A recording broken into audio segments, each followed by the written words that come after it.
Ink, a recipe. Mo, ink. 2 characters. Hay, black. Earth, tu. Labor to make this fluid in illumination. Zhao Guanche in the 12th century composed the Mo Qin, the ink classic.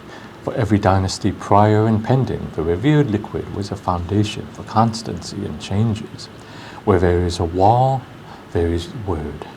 For basic stay, lampblack and glue. Draw lampblack from fine harvests, special pines ignited. By a flightless feather brush, your soot collected is mixed with glue pure as heart horns, the hides of the hunted and the tame. Good ink depends on good glue.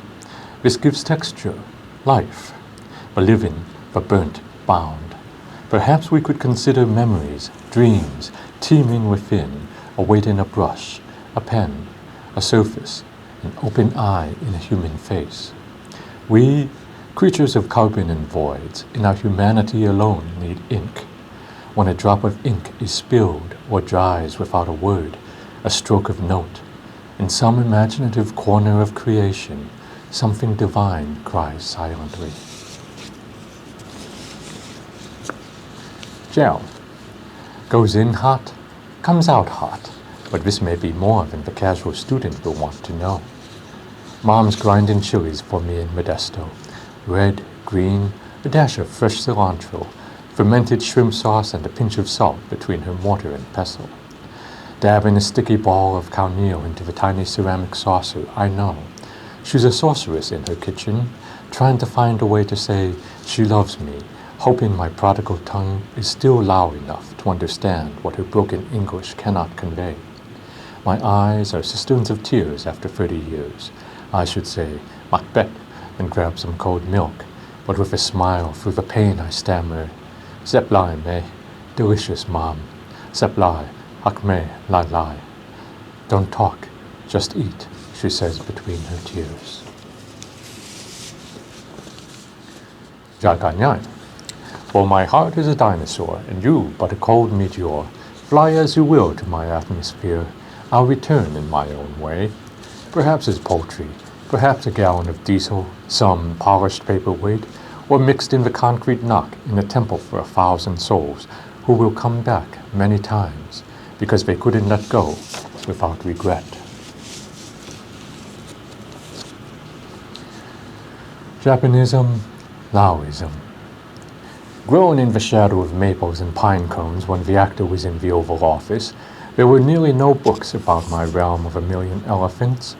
A tattered issue of National Geographic was my closest glimpse of a land I left 30 years ago as a waif.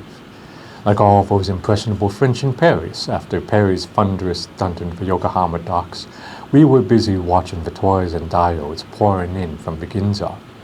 Shogun warriors and roaring atomic monsters smashing Tokyo's matchstick streets occupied our children while Detroit and Zenith squirmed at their foreign market share, wailing about MacArthur and our post-war treaties.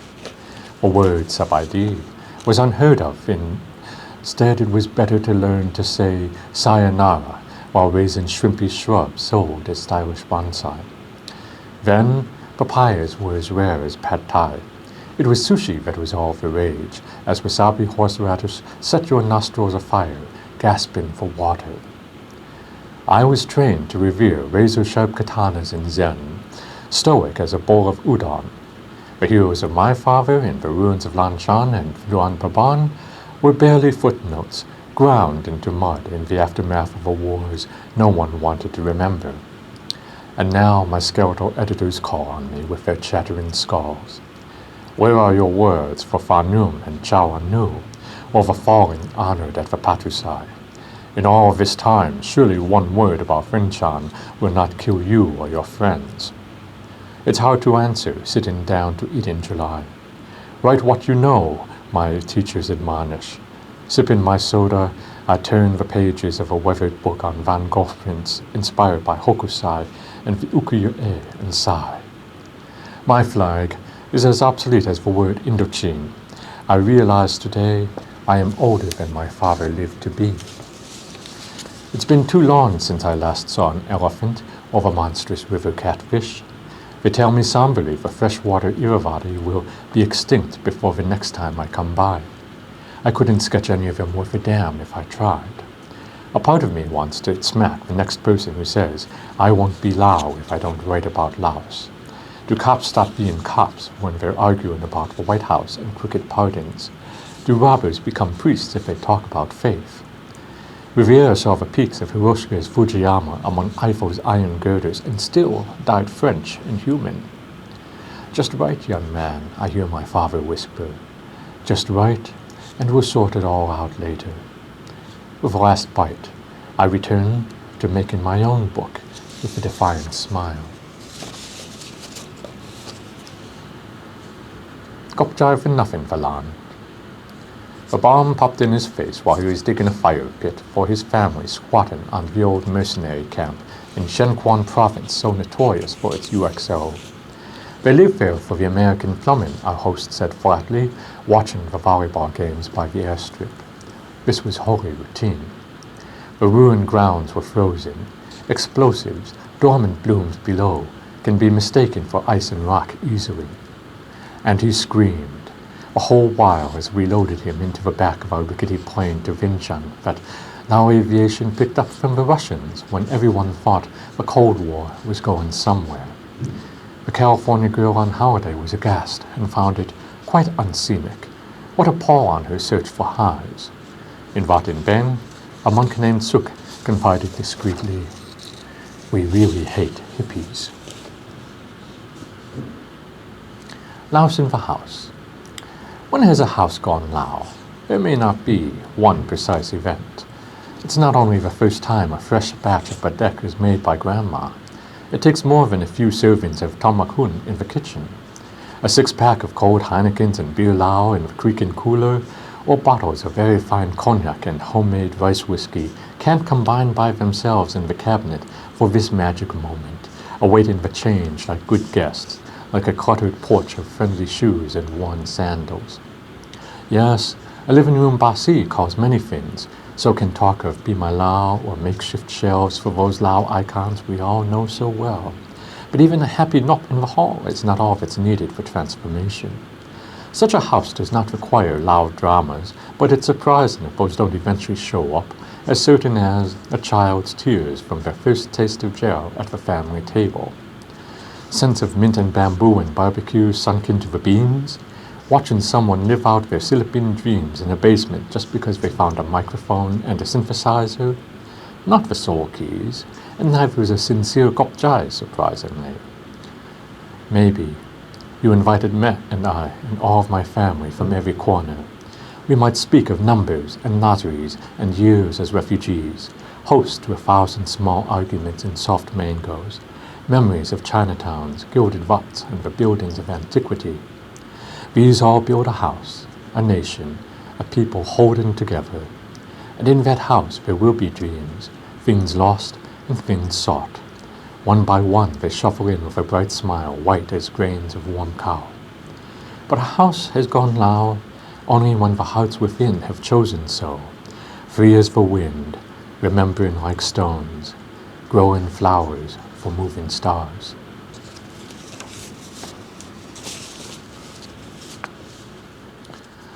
Look, Lao, we meet on the road but once, and I cannot tell you, in the time we have, we are one. What's left, what survived, what remains of old dreams, old wars, old loves. We share atomic lives, small, brief, unpredictable orbits, curious flurries of motion and smiles. Who you become after I go, I can only guess, except by the photos of occasional touring strangers in which I watch you grow, while you remember an eye, a camera, a wave goodbye.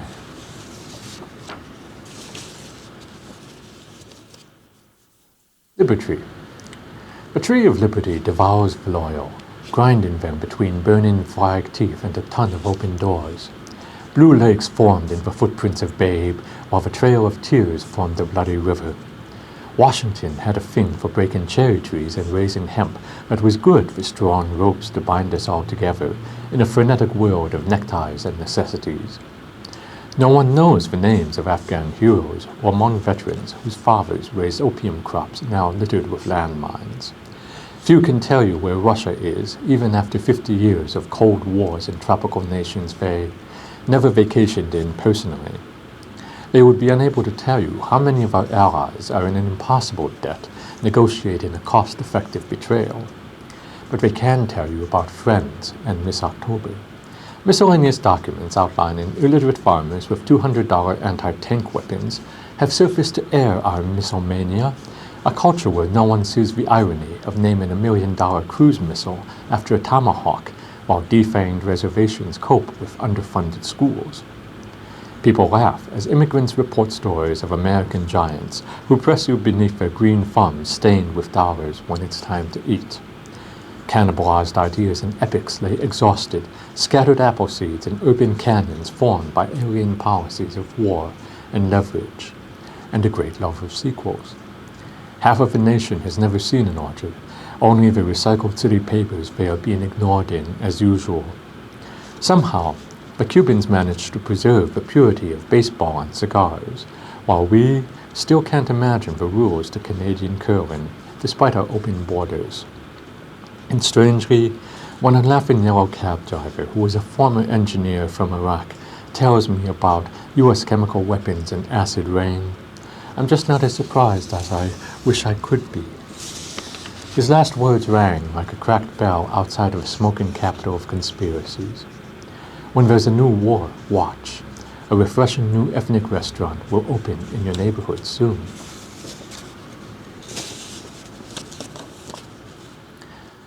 Midwestern conversations. You're the whitest guy I know, Nate tells me over a backyard barbecue at the end of high school. It's supposed to be a compliment. You speak English even better than some of the students who were born here, a teacher tells me after hours. And it's true. I'm pulling you over, sir, because frankly, you look like one of the bad guys, a cop tells me, his hand on a holstered Glock in Ohio. And you've got an awful lot of cash on you. But I'm just getting my rent for my landlady, who doesn't trust my checks. The other day, a young writer sent me a poem entitled, I Can Be White. My heart can't give it an iota of serious consideration, although it's entirely possible I'm just projecting.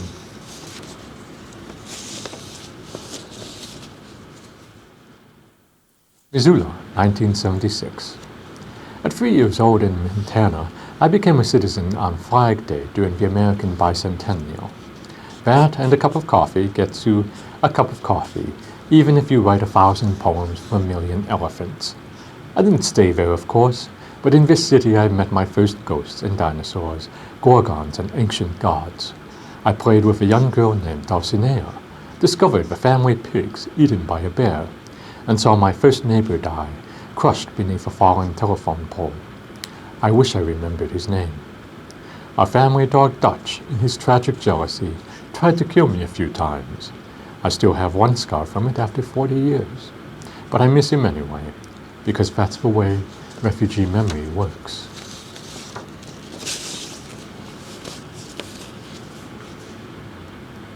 My Secret War Within. The first film in the world to feature Lao was China, by the man who would one day film King Kong with ample Fei Ray. He never returned to the airs of Lanchan, but he died among New Year's and April Fools in the year I was born, when covert American bombs stopped falling like steel rain over the realm of 1,000,000 elephants. Dr. Dooley played Dumbo for us in the hills, flying pachyderms and talking crows, useless feathers, something about belief, while ravens, fans of Poe, dug into the plain of Jaws, and we made fresh ghosts for the next generation. I never understood their stories until years later, when my father, almost dead from 1,000 smokes, referred to them as heroes, pointing to a portrait of a young boy who could have been me in another un-American lifetime, by these men, M16 in hand, smiling for a reporter's camera. On the edge of Detroit, I grew up among Godzilla films, the aliens of UHF. Alarming, relentless, a comfort more family than the silent faces of Apocalypse Now, or slinky women who promised love for a long time, if I understood American dollars and full metal jackets. My teacher tries to show me the Joy Luck Club, Air America. Here is the truth of who you are, surely. I return to alien nation, enemy mine, they live, the Finn. My love says I can't tell my story talking about other people's films. No one's seen half of what you watched. No one's seen half of what I lived, I reply, trying to shred my life into ink just to remain. Matty Doe made a ghost movie the other day, Chantilly, shows me. We can't talk about half of the worlds we've had, our wars gone by, her crazed ghosts, mine. Little Louse on the Prairie magazine gets a letter from a man who wants to make a movie about our war. Says he knows a great place to shoot in Hawaii. Same but different. Spread the word. Send some cash. He has a cause, his special vision, if not the facts. I lost his number and cast my father's ashes into the Mississippi. The last I heard, he now wishes he'd talk to assassins instead.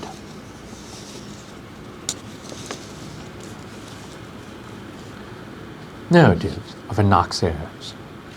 Never read my life as the diary of some sad refugee. My account is not intended as a routine narrative of adversity overcome, mere survival, once again, transcending a descent to white-hot hell, converted to the placid limbo of frogs. No, I miss the familiar strange here in a way you cannot fathom. Our hard ghosts remain vigilant, thin as an inked scratch on an old palm leaf, haunting with a tongue claimed incomprehensible. The old signposts have been lost, but in strangeness, possibility. I hope, moving, a shadow in uncertain passages, making melodies for newsless souls. In daring this, might I shape some limitless star? We, scrambling to replace what we barely knew, barely recognize our tangled metamorphosis, our hymns of recovery, organs of uncertain purpose in the body cosmic, mistaken easily for endings, not new beginnings.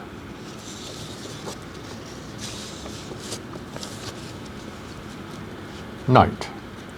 The roots of true evening are not a pale measure of time, of distance between, stellar bodies, bright flames, divine orbits of shadows. Night arrives, a limb graceful as a gilded court dancer lanchan, her hair unfurling by onyx inches, with a smile bright as the first dokchampa in bloom, departs in the morning like a dream, a beauty in an orange dress. Note regarding the living heart. A single seed can turn into a forest, a single heart can transform a nation. To be brave is Jaika. To be generous is Jakwan. To test the body, climb a mountain. To test the soul, meet another. To find happiness, meet as strangers, but don't stay that way. With a sabaidi, greet the days one by one. With a kopjai and a smile, do what you can to change worlds even 1 inch, 1 hand at a time. That is the path of a Jai, human and forever growing. On a stairway in Non-Paban. Step as you will through life, 1,000 ways, 1,000 places. Carry a home in your heart or spend years seeking the door where your soul will always smile. Do you ease the way for others or just yourself? Do you climb great mountains just to leave them unchanged? One day, the heights of Holy Pusi will lay as soft valleys, and we, only memories. But our children's children, will they too have reason to smile, like those dreaming strangers who finished their stairs for us? Pasafalan. En route to our cafe rendezvous on University Avenue, debating sushi, pho, or nachos, everything bagels or decadent croissants, famished literary ninjas crammed in a car, or were we Roman gun-ho samurai? Pondering our ink-filled avatars, the verbose madam from Phnom Penh, who loves to sing, Domo arigato, Mr. Roboto, and every stanza of Bohemian Rhapsody at karaoke, reminds me, sub-ID will always be a foreign word. Aloha, America, of thee I sing.